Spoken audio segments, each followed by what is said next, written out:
All right, so my 5 takeaways from the Rams preseason win over the Dallas Cowboys. Number 1, the Rams are way better than the Cowboys in terms of depth. And that's not rude to say. The Rams have a better coaching staff.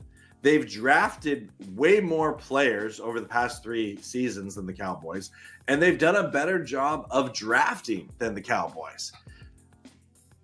I know Brian Schottenheimer is still a rookie head coach at like age 50, but I guess I'm still bitter of his time as offensive coordinator with the Rams, but I just think the Rams are a substantially better team than the Cowboys are. And when I've seen a couple of Cowboys reactions to the game, and they talk about, the issues that the Cowboys have. And I'm not disputing that the Cowboys have got issues, but I think that the Rams are just that much better of a team. I really do. And I have no issue with saying that the Rams have better depth, and that depth was on display in that game. So that's my first takeaway. Takeaway number 2. Stson Bennett proved he should make the 53-man roster for a lot of reasons. Missed the S there.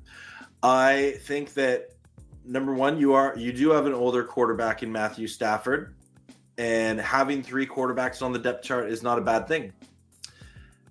If the Rams were to, say, trade for another, I'm just throwing this out there, like say a Zach Wilson or a Mike White, something like that, like kind of that journeyman level of NFL quarterback.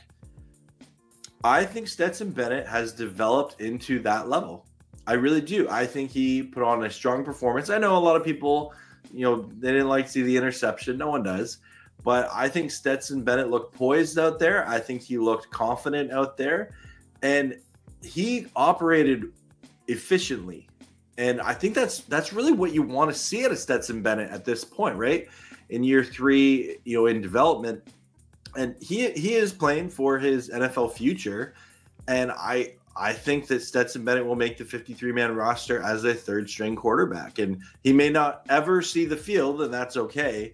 But I think given the Rams roster and where it's at right now, having a third quarterback that knows this offensive system inside and out because he's been in it for the past, 2.5 years, that makes this Rams roster better, and that's why he should make the 53-man roster.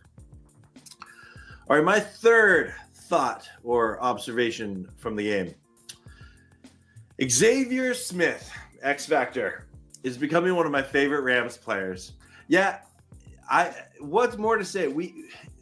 He is the Rams return ace. He really is. Ever since he touched the ball against the 49ers last year and set them up for a game-winning field goal, Xavier Smith is a joy to watch. He is a story that's easy to root for. Whenever you see him, in the limited press that he gets, you can just tell he's worked so hard for the opportunities he gets. He is quickly becoming one of my favorite Rams players, and I know Willie said he's going to make this roster. I agree. I fully believe he will be either the 4th or 5th wide receiver on this Rams team, and I think that's a good thing. I don't think he'll just be a return specialist. I think there'll be opportunities for him in the season for him to be that X factor and make a big statement for this Rams season. Xavier Smith, big fan. Can't wait to see more. All right, my 4th takeaway. The Rams still have secrets to show the NFL. And I almost labeled this the Rams' secret secondary, and I think the secondary is something that Ram fans, including myself, have maybe been getting wrong. They believe in these guys, and we saw the depth. We didn't see a Kel Weatherspoon or Darius Williams out there, but Darian Kendricks was out there. We still don't know exactly what's up with Emmanuel Forbes. He's battling through some injury, but the Lampkin's pick, right? This Rams secondary might be underrated. And it's because I remember going into the draft, a lot of Ram fans, including myself, were like, "Oh, you got to draft a corner in the first round. You got to draft a corner in this, second round." And like pretty much the whole draft, everyone was like, "Man, when are the Rams going to draft a corner?" And they didn't. And I think that's one of the best kept secrets on this Rams team is that their secondary actually is better than what they are given credit for. They believe in the veteran talent they have. They believe in the young players that are going to get better because they've been developing. And I think this Rams secondary is going to be one of the best kept secrets on this Rams team. I think that Blake Corum and Cody, I don't know if Cody Schrager is going to make the team, but between Jarquez Hunter and Blake Corum, I think there's some depth at that running back position. So, and Xavier Smith, who I just talked about, he's part of that, right? They're secrets. They're not the stars. They're the secret players that they aren't the first pick of your fantasy football draft. They probably don't go drafted at all, but they're going to show up on Sundays and they're going to make some plays for this Rams team. And rival fans of other teams are going to be like, "Who's Xavier Smith? Who's Jordan Whittington? Why did Emmanuel Forbes Jr. get an interception, right? Why Darian Kendrick, didn't he get injured? What, he's still playing?" And all those Rams players that are just, the best kept secret. And I think this Rams team has been criticized for lack of depth since 2021. I feel like every year that's been a narrative of like, "Oh, they're top heavy. Well, if they're a few injuries away from being a bad team." No, this Rams team is built with depth. This is one of the best well-rounded rosters we've seen on the Rams in years, possibly the best ever in the Sean McVay era. And I think that these secret players that aren't your household names will be the reason that the Rams have one of their best seasons ever in their history this year. And my fifth and final takeaway before I get to your comments: the Rams culture was on full display on that sideline. Smiles, hype, and note takers. My favorite scene from the sideline during that game was Kyron Williams taking notes.